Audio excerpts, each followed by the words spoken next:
ఏమిటి ఈ వితండవాదం? ఏమిటి ఈ మూర్ఖత్వం? మా ధర్మం అట్లా చెప్పలే. మా ధర్మం ఏం చెప్పిందో తెలుసా? సనాతన ధర్మం స్వేచ్ఛ, సనాతన ధర్మం స్వతంత్రత. అందుకే ఇంతమంది దేవుళ్ళు, ఇన్ని సాంప్రదాయాలు, ఇన్ని పంథాలు, ఇన్ని పరంపరలు, ఇన్ని పీఠాలు, ఇన్ని మఠాలు ఎన్ని ఉన్నాయి, ఇన్ని రాగలిగాయి అంటే కేవలం మన ధర్మం ఫ్రీడమ్ ఇచ్చింది, స్వేచ్ఛనిచ్చింది, స్వతంత్రతనిచ్చింది. స్వతంత్రతనిస్తూనే పటిష్టమైనటువంటి ధర్మాన్ని కూడా చెప్పింది మన సనాతన ధర్మం. ఇది ప్రపంచానికి కావాల్సినటువంటి ధర్మం, ఇది ప్రపంచానికి కావాల్సినటువంటి సాంప్రదాయం. తప్ప నేనే ఉండాలన్నవాడు ఎప్పటికైనా ప్రమాదమే. ఎవరికి? వానికి వాడే ప్రమాదం. సింహం అనుకున్నదంట, నా కడుపులో పుట్టిన పిల్లల్ని తింటే అయ్యేపోతుంది కదా, నా ఆకలి బాధ తీరుతుంది అనుకున్నదంట. అన్నిటినీ తినేసిందంట. చివరికి తిందామంటే ఎవరు లేరట. నా చేయిని నేను తింటే బాగుంటుంది కదా అన్న అంటే చేయిని తిన్నదంట. నా కాలు నేను తింటే బాగుంటుంది కానీ కాలు తిన్నదంట.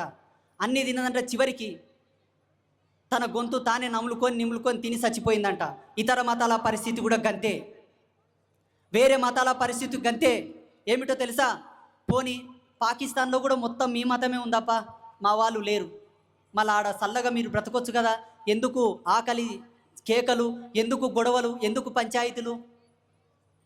పక్కనే ఉన్న బంగ్లాదేశ్లో కూడా మీరే ఉన్నారప్ప, మళ్ళీ ఎందుకు గొడవలు, ఎందుకు పంచాయతీలు? అటు పక్కున్నటువంటి ఇంకా కొన్ని దేశాలలో క్రైస్తవం ఎక్కువ ఉన్నది, అక్కడ కూడా సుఖం లేదు, అక్కడ కూడా శాంతి లేదు. చూడండి, ఈ దేశంలో హిందువు అనేవాడు ఉన్నంత వరకే మీరు చల్లగా ఉంటారు. ఈ దేశంలో సనాతనుడు అనేవారు ఉన్నంత వరకే మీరు హ్యాపీగా ఉంటారు. ఇది మీ మనస్సాక్షి మీద మీరు చేసుకొని గర్వించవలసిన విషయం. ఇంకొక వ్యక్తి అంటాడు, ఏమన్నాడో తెలుసా?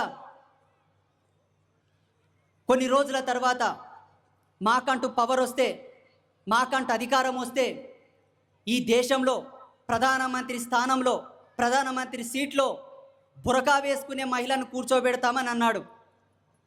ఎందుకన్నాడో తెలియదు, కాడువాడు అన్నాడో తెలియదు. చూడండి, బంగ్లాదేశ్లో కూడా బురకా వేసుకునే మహిళనే ప్రధానమంత్రి స్థానంలో ఉండే షేక్ హసీనా. ఆమె పరిస్థితి ఏమాయ్? తరిమిచి కొట్రి. ఎవడు కొట్టే? హిందువులు కొట్టినరా, ఆర్ఎస్ఎస్ వాళ్ళు కొట్టినరా, విశ్వ హిందూ పరిషత్ వాళ్ళు కొట్టినరా, బీజేపీ వాళ్ళు కొట్టినరా, బజరంగ్ దళ్ వాళ్ళు కొట్టినరా? పోనీ కాంగ్రెస్ వాళ్ళు కొట్టరే, బీఆర్ఎస్ పార్టీ వాళ్ళు కొట్టరే, అక్కడ హిందువులే లేరు కదా. పోనీ ఈ దేశంలో మాకు అధికారం వస్తే ఒక ముస్లిం మత పెద్దని ప్రధానమంత్రిని చేస్తామనుకుంటారేమో. పాకిస్తాన్లో కూడా ఒక ముస్లిం మత పెద్దని అధికారంలో ఉండే ఇమ్రాన్ ఖాన్. అతని పరిస్థితి ఏమే? అతను కూడా ఉరికిచ్చి కొట్రి. ఎవరు కొట్రి? ఎందుకు కొట్రి? ఏ కారణంతోనూ కొట్రి? భారతదేశానికి స్వతంత్రం వచ్చినప్పటి ఇప్పటి వరకు ఎందరో ప్రధానమంత్రులు మారిపోయిరి, ఎందరో రాష్ట్రపతులు మారిపోయిరి. ఒక్కరికన్నా గతి పట్టిందా? ఒక్కరికన్నా స్థితి పట్టిందా? మనం చేశామా? ఇది అందరూ ఆలోచించాల్సిన విషయం. ఎందుకో తెలుసా? మీరు ఈ దేశంలో ఉన్నారంటే అది కేవలం హిందువుల యొక్క చలువ, హిందువుల యొక్క ప్రేమ, హిందువుల యొక్క ఐక్యమత్యం, హిందువుల యొక్క ఆదరణ. ఇది మీరందరూ అలుసుగా తీసుకోకుండా మీరందరూ కలిసికట్టుగా జీవించినంత వరకు మేము కూడా మిమ్మల్ని కలుపుకొని జీవిస్తాం, కలిసికట్టుగా జీవిస్తాం. అంతే తప్ప పుల్లలు పెట్టే పంచాయతీ చేస్తే, పుల్లలు పెట్టే మాట్లాడితే, పనికి మాలిన స్టేట్మెంట్లు ఇస్తే ఈ దేశంలో మొట్టమొదటిసారిగా తిరగబడాల్సింది మేము కాదు. ప్రతి మహిళ ఒక దుర్గలాగా, ఒక కాళీలాగా ఆయుధం పట్టుకొని ముందొచ్చి నిలబడుతుంది. బాగా గుర్తుపెట్టుకోండి. ఈ విషయాలన్నీ చెప్పడానికి కారణం ఏంటంటే, ఎన్నో విషయాలు మా దృష్టికి వస్తున్నాయి. ఈ మధ్యలో ఎన్నో విషయాలు వస్తున్నాయి మా దృష్టికి. మేమేమనుకుంటామంటే, ఎందుకు ఈ పంచాయతీలు?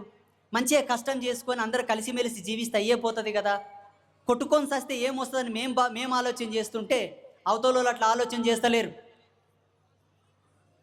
ఏమని ఆలోచన చేస్తారంటే, మాకెక్కడ ఛాన్స్ వస్తుంది, హిందువులను ఎక్కడేసి పాడేద్దాం, హిందువులను ఎక్కడ మైనారిటీ చేద్దాం, మేమెక్కడ ముందుకొద్దామని ఆలోచన చేస్తున్నారు. ఇది మంచి ఉద్దేశం కాదు, మీరందరూ ఆలోచించాలి. ఇంకొక విషయం ఏంటంటే, ఇక్కడ ఉన్న వాళ్ళందరూ నా హిందువులు, నా సనాతనులు కాబట్టి మీ అందరికీ కూడా ఒక మాట చెప్తున్నాను. చూడండి, మాలాంటి వాళ్ళు ఎవరైనా మాట్లాడితే తప్పకుండా మీరు తప్పర్థం చేసుకోవద్దు. మొన్న ఒక మన పెద్ద మనిషి అన్నాడు, మన హిందూ ధర్మంలో పుట్టిన పెద్ద మనిషి ఏమన్నాడో తెలుసా? స్వామి, ఎందుకు ఆ తుర్కోల గురించి మాట్లాడతావు, ఎందుకు ఆ క్రైస్తవుల గురించి మాట్లాడతావు అంటాడు. నాకేమైనా పని పాట లేని పనికి మాలిన అనుకున్నా మాట్లాడడానికి. కడుపు మండిపోతుంది, గుండె రగిలిపోతుంది. ఎందుకో తెలుసా? పుల్వామా దాడి ఎందుకు చేయాలి? ఏం అవసరం? ఏం చేసిండ్రి మా జవాన్లు? ఈ దేశాన్ని కాపాడుతుండ్రి. పెహల్గావ్లో వచ్చి అమాయక హిందువులు ఎందుకు చంపాలి? ఏం చేసిండ్రి వాళ్ళందరూ? ఇటువంటివన్నీ చూస్తూ ఉండి కూడా మాట్లాడకపోతే ఇంకేం లాభం మనం పుట్టి? ఎందుకు ఈ కాషాయం కట్టుకొని ఏం లాభం? అవన్నీ చూస్తున్నాం కాబట్టి మాట్లాడవలసి వస్తుందే తప్ప ఎక్కడ కూడా ఏ వేదిక మీద కానీ ఏ వీడియోలో కానీ పరాశ్రీ స్వామి ఎప్పుడు కూడా ఖురాన్ తప్పు అని అనలేదు, బైబిల్ తప్పు అని అనలేదు, మహమ్మద్ ప్రవక్త తప్పు అని అనలేదు, అల్లా తప్పు అని అనలేదు, యేసు ప్రభువు తప్పు అని అనలేదు. నేను చెప్పింది ఒకటే, మనం ఎంత సత్యమో మన ధర్మం అంతకన్నా కోటి రెట్లు సత్యమైనది. ఇంతటి సత్య సనాతన ధర్మంలో పుట్టినటువంటి మీరు ఏమి తక్కువైందని మన ధర్మాన్ని వీడనాడి వేరే ధర్మాల్లో మీరు వెళ్తూ దర్గాల దగ్గరికి వెళ్ళి ఉరుసులు చేయడం, దర్గాల దగ్గరికి వెళ్ళి కందుర్లు చేయడం, చర్చిలకు పోయి ప్రార్థనలు చేయడం, చర్చిల దగ్గరకు పోయి ప్రేరాయలు పూసుకోవడం ఎందుకు చేస్తున్నారు? ఏమి తక్కువైందని చేస్తున్నారని నా వాళ్ళని నేను ప్రశ్నించాను. ఇంకొక అడుగు ముందుకేసి మీరు దర్గాల దగ్గరికి పోకండి, పీర్ల పండుగకు పోకండి, పీరీల దగ్గర ఉరుసులు చేయకండి, దర్గాల దగ్గర కందులు చేయకండి, వాటికి మనకు సంబంధం లేదు అని నేను చెప్పానే తప్ప వాళ్ళని చేసుకోవద్దని నేను చెప్పలేదే. వాళ్ళు చేసుకోవచ్చు, వాళ్ళ దర్గాలకు వాళ్ళు కందుర్లన్నా చేసుకోకో, ఉరుసులన్నా చేసుకోకో, వాళ్ళ పీరీలో వాళ్ళు ఏమైనా చేసుకోకో, క్రైస్తవులు వాళ్ళ చర్చిలకు వెళ్ళి ప్రార్థనలన్నా చేసుకోకో, ఏమైనా చేసుకోకో, మనకేం అవసరం లేదు. నా బాధ అంత ఒకటే, ఏమి లేదు సనాతన ధర్మంలో, ఏమి ఇవ్వలేదు మన ఋషులు, ఏమి ఇవ్వలేదు మన యోగులు, ఎందుకు పోతున్నారన్నదే నా బాధ. ఇక్కడనే నేను ప్రశ్నించాను తప్ప వేరే ఏ విషయంలో కూడా నేను ప్రశ్నించలేదు. ఇది మీరందరూ అర్థం చేసుకోవాలి. ఇది అర్థం చేసుకోకపోతే ఏం జరుగుతుందో తెలుసా? ఇప్పటి వరకు ఎందరో ఋషులు ఈ ధర్మంలో పుట్టారు, ఈ దేశంలో పుట్టారు, ప్రపంచానికి విశ్వ విజ్ఞానాన్ని ఇచ్చారు, వేదాలను ఇచ్చారు, ఉపనిషత్తులు ఇచ్చారు. అంతమంది ఋషుల యొక్క తపస్సును కించపరిచిన పాపం తగులుతుంది మీకు. 33 కోట్ల దేవతలు ఉన్నారు మనకు. ఇంతమంది దేవతలను కించపరిచి ఏదో దొరుకుతుందని ఆ దేవుళ్ళ దగ్గరకు పోయి మీరు పూజలు చేసి వస్తుంటే ఇంతమంది దేవతలను అవమానించిన పాపం తగులుతుంది మీకు. పోనీ మన దేవతలు ఏమి ఇచ్చిలేరు, వాళ్ళు ఏమి ఇస్తున్నారో ఎవరన్నా వచ్చి ఇడికొచ్చి చెప్పండి. ఆ దేవుళ్ళను పూజ చేసిన తర్వాత మీ ఇంట్లో ఎవరికి అనారోగ్య సమస్యలు రాలేదా? మీ కప్పులు కాలేదా? రోగాలు రాలేదా? నొప్పులు రాలేదా? ఎవరు చచ్చిపోలేదా? సిరిపాదం వేసుకొని భూమిని అట్లే బ్రతికి ఉన్నారా? ఏ దేవినన్నా కొలుచుకోండి, ఏ పూజలన్నా చేసుకోండి, ఎంత పెద్ద యజ్ఞ యాగాది క్రతువులన్నా చేయండి, వచ్చే కష్టాలు వస్తాయి, జరగవలసినవి జరుగుతాయి, నడిచేదంతా నడుస్తుంది. భగవంతుని కొలవడం అన్నది కేవలం మానవుని యొక్క జీవ అస్తిత్వ విజ్ఞాన ఛందస్సు. తప్పకుండా మనం పూజలు చేయాలి. ఎందుకంటే కుక్కలు పూజలు చేయవు, గాడిదలు పూజలు చేయవు, పందులు పూజలు చేయవు, బర్రెలు పూజలు చేయవు, గొర్రెలు పూజలు చేయవు. మనం మనుషులం, మనకొక పరిజ్ఞానం ఉన్నది, మనం పరివర్తనం చెందాం, పర్యావరణ సిద్ధాంతంలో మనం గొప్పగా పరిగణించబడుతున్నాం. కాబట్టి పరమాత్మ గుర్తు మనకు తెలియాలి, పరమాత్మ తత్వం మనకు తెలియాలని చెప్పేసి మన ఋషులు మనకు పూజలు నేర్పారు. ఆ పూజలో కూడా ప్రకృతి యొక్క సిద్ధాంతం ఉన్నది. అది ఏ పంచోపచార పూజ. షోడశ దివ్య ధర్మాలకు ప్రతిరూపకంగా షోడశ సంస్కారాలు ఉన్నాయి, షోడశోపచార విధి ఉన్నది. ఇంత గొప్ప ధర్మంలో పుట్టి, ఇంతటి విజ్ఞాన ఛందస్సున్న ధర్మంలో పుట్టి ఎందుకు మీరు ఇతర మతాల లోపలికి వెళ్తున్నారు? అది నా యొక్క బాధ.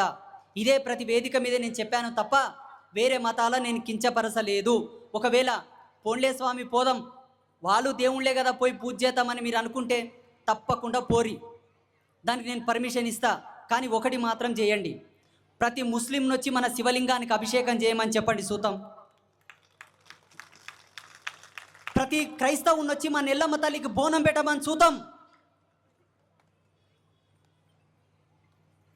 క్రైస్తవులను వచ్చి మన ఎల్లమ్మకు బోనం పెట్టమను, ముస్లిమ్స్ని వచ్చి మన శివలింగానికి అభిషేకం చేయమని చెప్పు చూద్దాం. ఎందుకు రారు వాళ్ళు? ఎందుకోసం రారు వాళ్ళు? వాళ్ళకి సమస్యలు రావా? వాళ్ళకు నొప్పులు రావా? రోగాలు రావా? వాళ్ళ ఇంట్లో చచ్చిపోతలేరా? వాళ్ళ కప్పులు అయితే లేవా? వాళ్ళు ఎందుకు రారు? మీరెందుకు పోతున్నారు? ఇది నా ప్రశ్న. సమాధానం ఎవరని చెప్పేటోళ్ళు ఉంటే కర్రారి దారి ఎవరని చెప్తారా?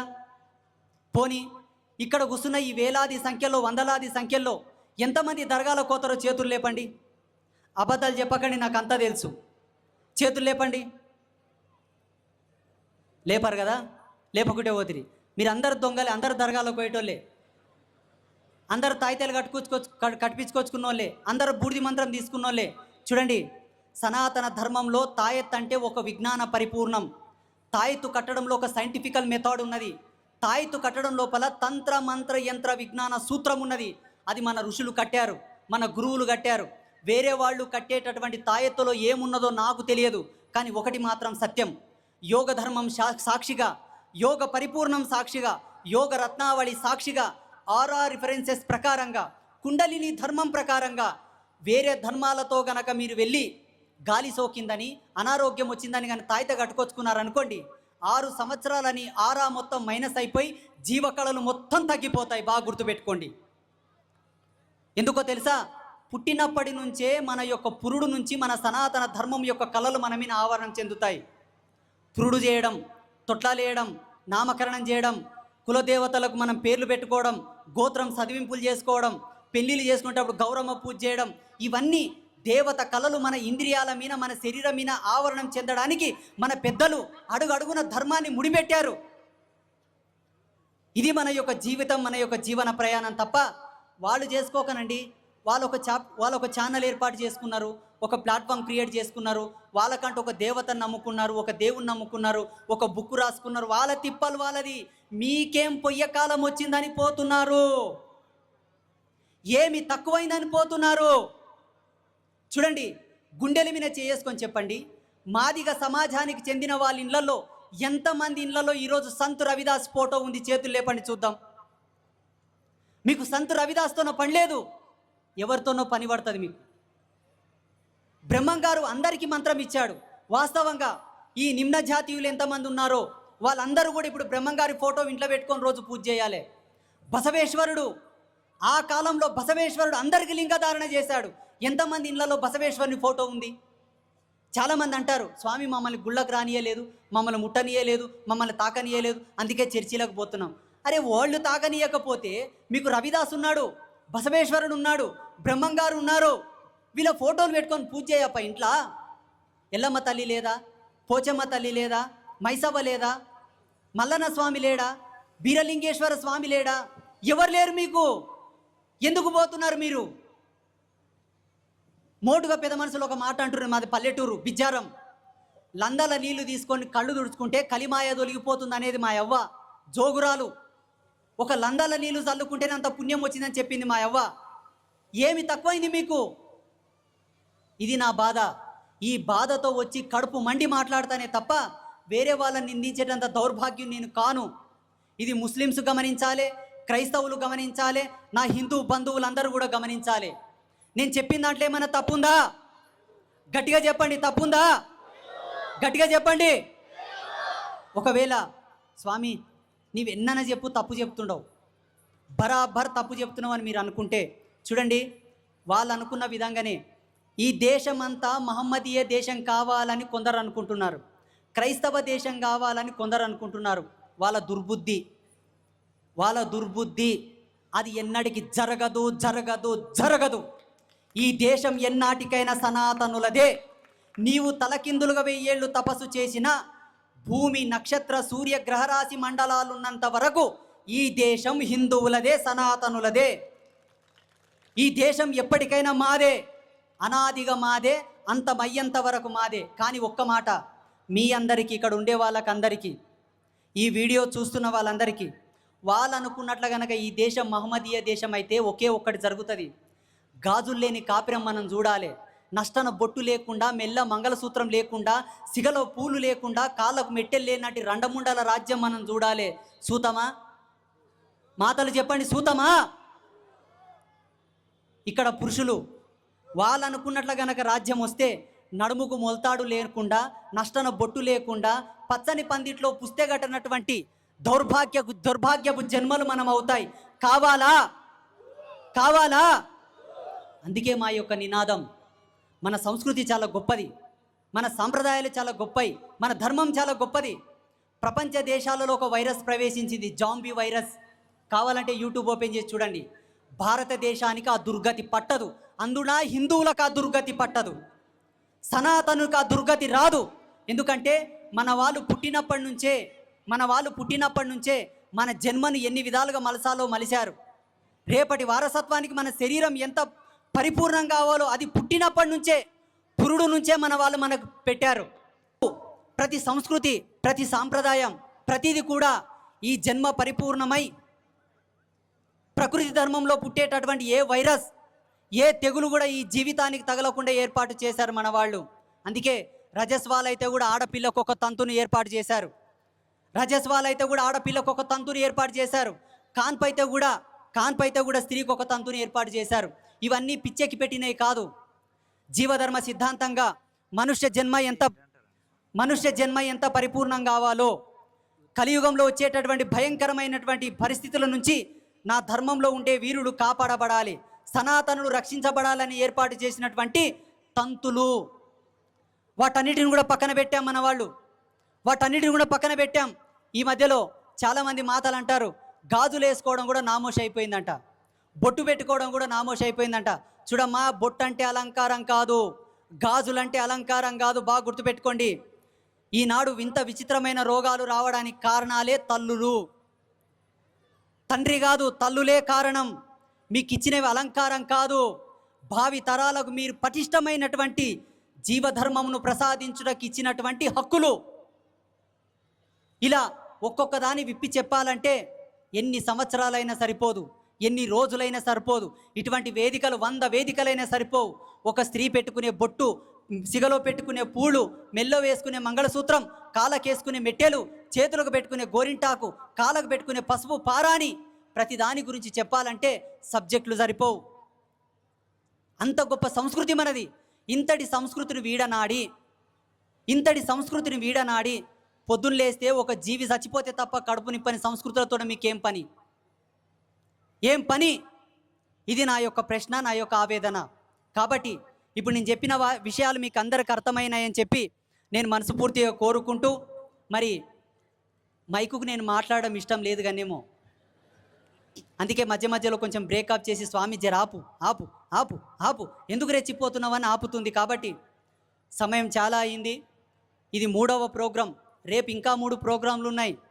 ఈ మధ్యలో ఒకటి ఏమైపోయిందంటే, ప్రతి హిందూ సమ్మేళనానికి పరాశ్రీ స్వామి రావాలి. మా అయ్యగారు కూడా బట్టి తీసుకొచ్చిండు నన్ను. మా చంద్రశేఖర శివాచార్యులు అంబాత్రయ క్షేత్రం యొక్క ప్రధాన ఆచార్యులు, మా ఆచార్యులు అన్నారు, స్వామి మీరు తప్పకుండా రావాలి అన్నారు. కాబట్టి మీ అందరినీ ఆశీర్వదించమని వచ్చాను, నేను తిడదామని వచ్చిలేను. బాధపడకండి. బాధపడ్డారు కదా? బాధపడ్డ వాళ్ళు చేతులు లేపండి. మీరందరూ బాధపడ్డారా? అయితే చివరిగా మీరందరూ ఒక సంకల్పం చెప్పాలి. చేతులు పైకెత్తి పిడికిలు బిగించండి. నేను అందరికి చెప్తా, నన్ను కార్యక్రమాలకు పిలవకండి అయ్యా, నేను వస్తే లేనిపోని పంచాయతీలు వస్తానని చెప్తా. కానీ పిలిచారు కాబట్టి నేను మాట ఇచ్చేపోతా. చేతులు లేపండి. ఈనాటి రావిరాల వేదికగా మీరందరూ నాకు ఇస్తున్నటువంటి గురుదక్షిణ ఏమిటో తెలుసా? ఈ రోజటి నుంచి, గట్టిగా చెప్పాలి, ఈ రోజటి నుంచి మేమెవరము కూడా పీర్ల పండుగలు చేసుకోము, దర్గాల దగ్గరికి పోము, చర్చీలకు పోము.